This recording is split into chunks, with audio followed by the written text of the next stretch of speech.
Hey, what's up guys, it's me again and welcome back to my channel Mayta What Ifs. Today I am back with a new story. The name of the story is What If Naruto Landed on Gold? And yeah guys, it is an unscripted story and my own idea. Now before continuing this, sorry for taking 2 days off. I already explained why I did so on Bolo Uchiha channel, but for those who listen to only this channel for some reason, I was facing a problem that caused me like having a lot of swelling on my face. Two bees stung me. It was not a pleasant experience, is all I'm going to say. If anybody has been stung by by a bee or a hornet, yeah, I can finally say I know what you felt like. And the after effects, they were horrendous. And I even got a fever, so that is why I took the 2 days off. Anyways, enough said. Make sure to leave a like and subscribe to my channel and follow me on my Bologia channel as well. And without any further ado, let's begin with our today's story. Our story begins in Konoha Gakure Sato, 13 years after the QB attack as we go towards the said village. It was nighttime and inside the Hokage office we see Naruto Uzumaki was seated. And in front of him was Hiruzen Sarutobi, who was currently speaking to a few of the Anbus who were currently present in the room alongside them. After he was done speaking with them and the Anbus left with the Sunshin, disappearing as if they were never there, his gaze finally turned towards the boy who was squirming into the chair. Gigi, it's alright, Naruto. I understand that you really fell for what your sensei told you, but you could have at least come to me, my dear boy, for an advice. You always did in the past. You always told me to work hard, find my own way. I thought I should do that and make you proud. I did not know I was gonna get, Yes, I understand. Being betrayed by your own sensei who has taught you most of your life, it's quite, well, shocking. Yeah. And not like you told me the whole truth yourself. What about the Biju and me being the demon and all that? Well, my dear boy, that was needed to be kept away from you. And you're not a monster or a demon. Let me clarify that. You are something that holds the Biju within, not the monster itself. Do you think the QB would stick by it just to prank us, not wanting revenge? Yes, you're right. If I was the QB, I would have taken revenge already. I thought so. And that is when an explosion was heard. What the hell? What happened now? Look, don't look at me. I didn't do anything. I'm here. And so, the Anbus went to check as Hiruzen stood next to Naruto. As an Anbu arrived and whispered something into Hiruzen's ear, as Hiruzen's eyes widened as he looked towards Naruto. What? Did I do something? Your apartment exploded. What? No, wait, what? As Naruto getting out of the window dashed. Wait, Naruto, stop! And so, the chase began. As the Anbus arrived too late, as Naruto was standing there looking at the whole building going down the flames with his eyes wide. What? Why? Get out of here, demon! Was the yell of a man who was drunk. And Anbus arrested him. Turns out later, after investigation and a few hours later when the fire went out and nothing was left to save, it was found out that he was the one who did that, as a hate crime against Naruto. As Naruto was seated there inside the Hokage office. What am I gonna do? I lost my home. Again. Hiruzen, his eyes softened because he realized that Naruto at such a young age has lost his second home, which he has spent most of his life in. And that was painful. And he knew that he needs to do something for the boy because this was not right.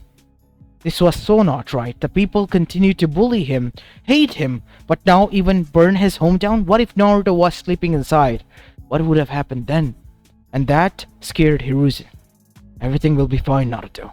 In the meanwhile, you can stay at my apartment, where my family is. Do you mean it? Yes. We will get you sorted out. As after Naruto was taken there by an Anbu, we see another one was summoned to call the council. As the whole council within an hour was gathered, Hiruzen Sarutobi seated on his desk, tapping his fingers together, and looking like someone who was plotting something. Hiruzen, I don't mean to be, well, the one to burst the ice, but why call us in the middle of the night? I believe that you have been having hearing issues, Danzo. There was an explosion in the village not too long ago. I also heard there was a thing that was stolen from us, which was recovered successfully, and it was a misunderstanding. The same thing here, it could have been a false alarm. The home of our Jinchuriki was targeted. It's about that, said the civilians. We were sleeping peacefully, Hokage-sama. If anything, that the boy's screams could have been a music to our ears. Listen to yourself. You call yourself people of Konoha? Fine. If you won't give him the dignity to live in this home, in his own home, then I will. From this day onwards, I am buying a land for Naruto, issuing a deed in his name, and if any one of you tries to harm that place, you will be executed on the spot. What? No, you can't do that. I am the Hokage. I am the law, and I can do this. Try me, if you want to. And so, they all went dead quiet, because they knew if Hiruzen Sarutobi set his mind on something, and said it was set in stone, there was nothing you could do against it. And so, that is what happened. And as soon as the construction began, Naruto was there. A small home and a training area. But as soon as the digging process began to lay down the foundation, that is when something happened. Hokage-sama, you might want to see this. What is that? Is that a rock? No. This is a huge chunk of gold. What? Yes, look at it. And turns out it was solid 24 karat gold. In a huge chunk. Like a stone. As Naruto's face turned into a wide grin. So this is kind of my land, right? Yes, Naruto. That means that this is my gold? Yes, Naruto. And so, people, once they found out, were literally out there protesting, because that was a land which was near the forest, and that was their land. And now that the boy possessed it and it suddenly began to grow gold, they wouldn't have it. They wanted the land back. They wanted to take it back and the gold back, but Hiruzen set his words in stone, and now the deed was Naruto's. So even if the daimyo got involved, he wouldn't be able to do anything. Nobody in the world could. So Naruto, while they argued, asked his Gigi, "Hey Gigi, can I sell this?" Yeah. And what Naruto got in return was more than enough that he could retire, and even his 7 generations could eat from that money, living like kings. But what Naruto did, he bought the whole land surrounding that place, adding to his already existing deed, meaning that nobody in the world could take it from it. And the rest of the money, he hired workers, not from Konoha out of spite, because they burned down his first home. People who Hiruzen lent it to him from outsources, from the land of fire, and from the land of waves. A construction of a gold mine was built there, and soon, where people thought was just a fluke or a good luck or whatnot, turned out to be a gold reserve that was the biggest one in the whole elemental nation. As the gold specialist arrived there and were shocked to find the gold was 99.9999% pure, and not only that, it was so huge, the reserve itself, that Naruto could extract gold from it for more than 300 years. Naruto's grin was nothing shorter than his whole face wide, as Naruto sat there building himself a golden chair, watching Konoha as he was playing in gold. People of Konoha were enraged to the brim, so much so that there were a lot of protests because he wasn't hiring any of them. So much so that dragged him into the council. "Kage-sama, this kid over here," they said, pointing finger towards him, "is a part of our village and a shinobi." Naruto tendered his resignation in when he bought the whole land, saying that he was gonna now become a businessman. A gold-owning businessman. As Naruto was wearing a golden ring in each finger, as it was shining brightly. "You see," as Naruto said, "I am now a businessman. My mind is broadened. I'm not gonna risk my life to fight. I have a lot of opportunities now that I have this much of a fortune. But this is our land that you're staying in. If you want to live here, or do whatever you want, then you do it by our rules. Because our rule is our law. I see. Just give me some time to think about it, okay? Take as much as you want, boy. Because you know that we own you. There's nothing you can do about it. I don't think you should do that, Danzo. Said Hiruzen. He could literally buy us, you know? Not even in his dream. And the very next morning, we see the daimyo happily sold Naruto the deed of Konoha, and now the whole village was owned by Naruto. As Naruto happily skipped walk inside the council chamber. So, where was that old dude who was saying that I was owned by them? It was me. Daimyo-sama. I'm not Daimyo. You would refer to me as Naruto-sama now. Said Naruto with a toothy grin, as everyone else looked like they have swallowed a whole lemon. Yes, Naruto-sama. So I owe everything in Konoha, right? Right, Gigi? Yes, Naruto. Of course you do. Good. Good. That is perfect. So, do any one of you own me now? Now that I own the whole land? I can probably start digging everywhere I want, right? Yes, you can, but that would be not good. Yeah, don't worry, I'm not that greedy. Not yet, at least. So, better keep your mouth shut. And whoever calls me demon will be banished and his land would be, well, given to me. That is my word and law. Well, he is the one who owns us, so yeah, we gotta listen to him. People of Konoha, once they found out about this, were literally dead inside. Like they used to bully this kid, own this kid, and now he's the one owning them back? What sort of karma was happening here? Many believed that they were wrongdoing the kid, and Kami got back at them because they believed that he was the QB, but he wasn't. In the meanwhile, in a lone place, while Naruto's huge mansion was created, we see Hiruzen arrived there to find Naruto was laying on a bed that was made from golden bars. You know, Naruto, you're acting too immature and brash. Oh, it's just a play, Gigi. I'm just pranking them, is all. Are you sure this is not a revenge? I don't know, it kind of is, I guess, said Naruto. But you gotta admit, this is fun, right? I mean, we're kind of free from the daimyo and all that, and I'm just stopping hate towards me. I'm not gonna bother you or anything. But what about your dream? Well, daimyo is kind of a bigger position than the Hokage, right? That it is, my dear boy.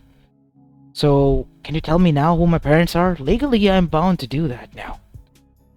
And so, Naruto was revealed. As his jaw dropped. Wait, what? Yes. Then why did he seal the QB in me?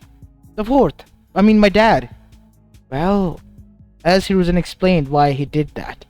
Seriously, no other child was born that day. No, and your father was like... How could I ask someone else for this? Yeah, and let my child suffer, seriously. Thank Kami because I was able to find this land. Thanks to you, Gigi. If it wasn't for you, I would have literally been rotting away and surviving out there for my life, proving myself to the people who I just bought. Yes, that is true, I guess. So, what are you gonna do now? Reveal it to everyone. And so it was revealed. Revealed who Naruto actually was. And once it was revealed, the jaws of the civilian council members alongside the rest were dropped. Danzo gritted his teeth and was clutching his pearls because there was nothing in this world he could do now to convince the people that Naruto was a demon and he should be placed under his care so that he could train him. Because now, nobody would buy it. As on the other side, Naruto was heavily being getting appointments from other people, from the other villages, from minor villages, shinobi villages, even the daimyos. Naruto outright bought the land of rocks from its daimyo and even bought Iwagakure, shocking Konoha as well as land of fire and the others. When asked why, Naruto then said, I don't know, he was kind of like begging that I buy his whole land and, well, the village. As Oniki gritting his teeth, knowing that his owner and daimyo he is swore to protect is, well, the very person he is bound to hit, arrived. Well, daimyo-sama, it's Naruto actually. Naruto-sama, how about you call me Namikaze-sama? No, Namikaze-sama? You know what, I'm not that cruel. Just call me Naruto. Yes, well, Naruto.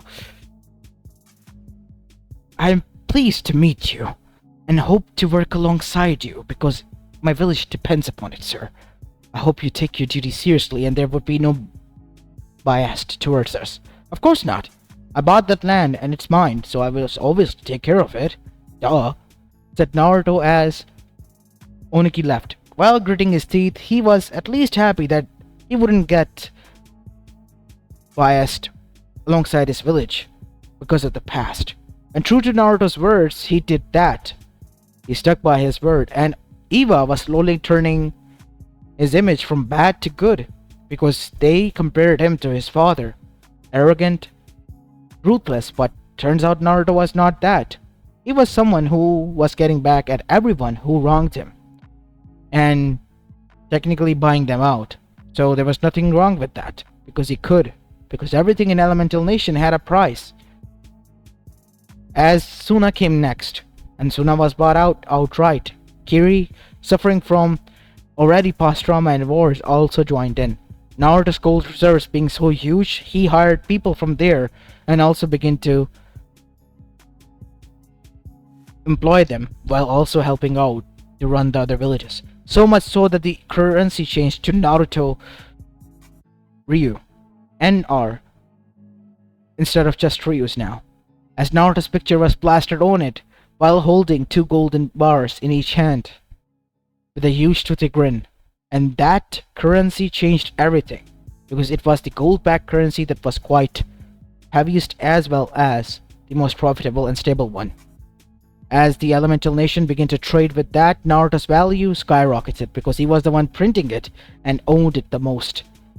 Konoha was happy, Iwa was happy, Suna was happy, heck, even Kiri was happy. Kumo, they joined pact as a form of deal and were now trading in Naruto's Ryu. While this was going on, in the corner of an Elemental Nation, in a small village known as Amegakure, we see an organization who literally scratching their head that how can be fate shining so much gold towards one boy who was their target and currently the most important figure in the Elemental Nations. We can't go after him. If we do, we will not be attracting 1 but 4 villages. 5 actually. Kumo joined them. Or did you forgot about that, Zetsu? Said one of the members. Enough! I know. God damn it.